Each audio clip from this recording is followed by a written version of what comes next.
ശരത്തുണ്ട്, സുഷീറുണ്ട്, എല്ലാവരും ഉണ്ട്. ആ സുജിത്തുണ്ട്, എല്ലാവരും ഉണ്ടാവും. എന്തെന്ന് എടേ, അതൊന്നും നീ പേടിക്കണ്ട, അതെല്ലാം ഞാൻ അറേഞ്ച് ചെയ്തിട്ടുണ്ട്. ആ ആ ഇത് നമ്മുടെ ഇവനില്ലടാ മാത്യു വാൾട്യൂബ്, അവനും നമ്മുടെ ഷിബുവും കൂടെ ലെൻസ്, അവന്മാർ രണ്ടുപേരും കൂടെയാണ് സ്പോൺസർ ചെയ്യണത് ഫുള്ളും. അവർ പിടിച്ചപിടി, പിന്നെ അവന്മാർ വലിയ മുതലാളിമാരല്ലേ. ആ ഞാൻ പറഞ്ഞിങ്ങനെ നമുക്ക് എല്ലാവരും കൂടെ ഷെയർ ചെയ്യാണ്. അതൊന്നുമില്ല, ഇത് ഞങ്ങളെ സ്പോൺസർ, ഞങ്ങളുടെ സന്തോഷമാണ്.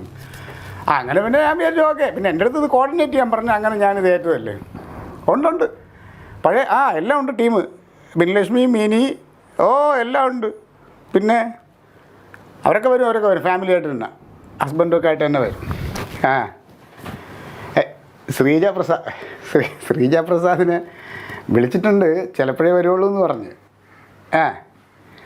അളിയാ, നമ്മൾ ആലപ്പുഴ ബൈപ്പാസ് കാണാൻ നമ്മൾ അങ്ങോട്ട് പോകുമ്പോൾ അല്ല. ഒന്ന് ഫോൺ വെക്കാവോ? വർത്തമാനം പറഞ്ഞില്ലേ പുറത്തോട്ട് പോകും. നമ്മൾ ബൈപ്പാസ് തിരിച്ച് വരുമ്പോൾ നമ്മൾ ബൈപ്പാസ് കൂടെ കയറി അവിടെ നിന്ന് ബീച്ചിലാണ് ഫുഡ്. ഓക്കെ ഫാമിലി ആയിട്ട് തന്നെ എത്തണേ. ശരി, ഓക്കെ.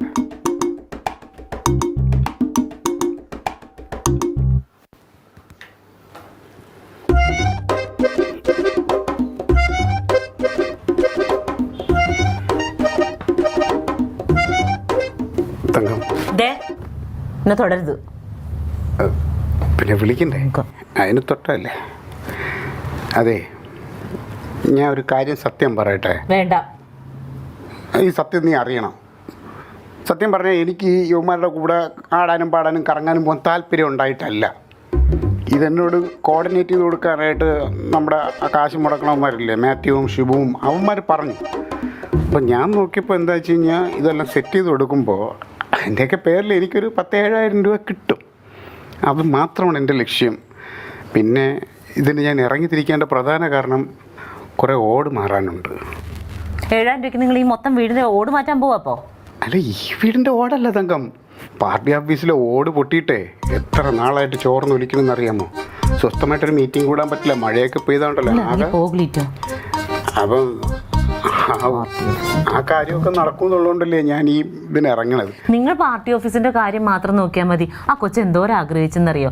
ആലപ്പുഴയിൽ ഏതോ പുതിയ റോഡ് വന്നിട്ടുണ്ട്, അതിന്റെ മുകളിൽ നിന്ന് അതിന് ബീച്ച് കാണണമെന്നും പറഞ്ഞു. നിങ്ങൾ മര്യാദക്ക് സ്നേഹമുള്ള ഒരു അപ്പനാണെങ്കിൽ അതിനെ കൊണ്ടുപോകില്ലേ? എന്നെ കൊണ്ടുപോകണ്ട. നമ്മൾ പോവും. ഇത് ഞാൻ വെറുതെ ഒരു ചടങ്ങിന് അവിടെ വരുന്ന എല്ലാവരും ഫാമിലി തുടരുത് ഞാൻ പറഞ്ഞിട്ടെ. തങ്കം, ഈ സത്യം പറഞ്ഞാൽ ഈ പോണത് വെറുതെ ഒരു ചടങ്ങിന്, അവരുടെയൊക്കെ ഒരു സന്തോഷത്തിന് വേണ്ടി. നിങ്ങളുടെ മുഖത്തുണ്ട് ചടങ്ങിന് വേണ്ടി പോണതാന്ന്. നിങ്ങളുടെ മുഖത്ത് നല്ല സന്തോഷം, ഉള്ളി കിടന്ന് തിളയ്ക്കണതേ മുഖത്ത് കാണാനുണ്ട്. ഇതെന്താണെന്നറിയാവോ? എന്നെ അവരുടെ മുമ്പിൽ പ്രദർശിപ്പിക്കാൻ പറ്റിയ പാകത്തിന് എനിക്ക് സൗന്ദര്യവും ഇല്ല, പട്ടും ഇല്ല, വളയില്ല, ഒന്നുമില്ല. ഇതൊക്കെ ഉണ്ടാവണമെങ്കിലുണ്ടല്ല വീട്ടിലിങ്ങനെ കെട്ടിയാൻ മരുന്നല്ല. ഇത്രയും വർഷമായിട്ട് നീ എന്നെ മനസ്സിലാക്കിയില്ല എന്നുള്ളതിൽ ഇല്ല, മനസ്സിലാക്കിയിട്ടില്ല. ഉള്ളിൽ തിളയ്ക്കുന്ന സന്തോഷിക്കണല്ലേ? എന്തോരം അഭിനയിച്ചാലും ഉള്ളിലുള്ള സന്തോഷം മുഖത്ത് വരും. ക്ലീറ്റോ ഇല്ല, പറഞ്ഞിട്ട് കാര്യമില്ല. ഇതൊക്കെ കേട്ട് തന്നെ കൊച്ചു എന്നെ തെറ്റിദ്ധരിച്ച് വെച്ചേക്കണേ. കൊച്ചിന് നല്ല ധാരണയുള്ളത്. ഞാൻ കൊണ്ടുപോകുമല്ലോ. ഒന്ന് പോകാവോ? എനിക്ക് ഉറങ്ങണം. എനിക്ക് ഇവിടെ അടുക്കളയും ജോലിയായിട്ട് എനിക്ക് ജീവിക്കാനുള്ളത്. നിങ്ങളുടെ കൂട്ടുകാരുടെ കൂടെ പോയി സർക്കസ് കാണിക്കോ, ബീച്ചിൽ പോയി മറിയോ, നിങ്ങളുടെ കുറെ കൂട്ടുകാരികളെ നമ്മൾ ജീവിക്കണം. അയ്യോ, ഇങ്ങനെയൊക്കെ തന്നെ.